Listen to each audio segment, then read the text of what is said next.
The measure of the angle shown below.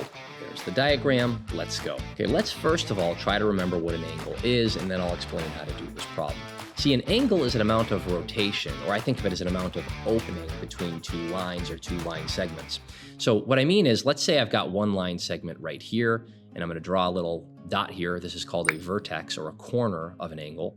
And I'm going to draw another line segment right here. Right now, I'm opening this by a little bit. So this is a small angle. It's a small amount of rotation. Or I could open it more. That's a larger angle. It's a large amount of rotation. Or I could open it even more yet. That's an even larger rotation. Okay, or like right here, for example, this is a right angle. That should look familiar. It's like the corner of a square. That's a 90-degree rotation. But anyway, the angle is the amount of rotation or the amount of opening that I'm getting. So like this right here, this amount of rotation would be my angle. And what I drew right here is probably like a 25 or 30-degree angle from the looks of it. Okay, well, what a protractor is it's a device that allows us to measure the angle if we line it up correctly. Now, in this picture, we've already done you the luxury of lining it up correctly for you. And what I mean by that is over here, this is the 0-degree mark.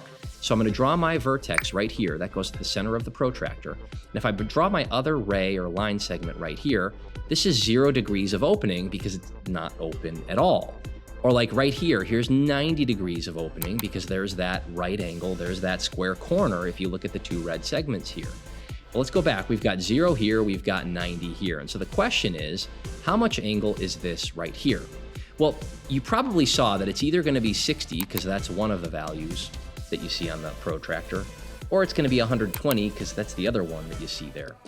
But let me show you again. If this is 0 over here, then don't I count up the numbers going this direction from that 0, right? Because if this is no opening and this is 90 degrees, then wouldn't this have to be more than 90 degrees of rotation? Because again, starting at 0, we count our way up, and that's the rotation all the way over to here. So which numbers do you think I should be using then? Well, obviously I'm counting up in numbers, so going in this direction, I want to count these top numbers. So there's 90, there's 100, there's 110, there's 120. It looks like we're at 120 degrees of rotation for this rotation being demarked right by this. So our answer here is 120 degrees of rotation, or 120 degree angle. Our answer is C, and if you got it, good thinking.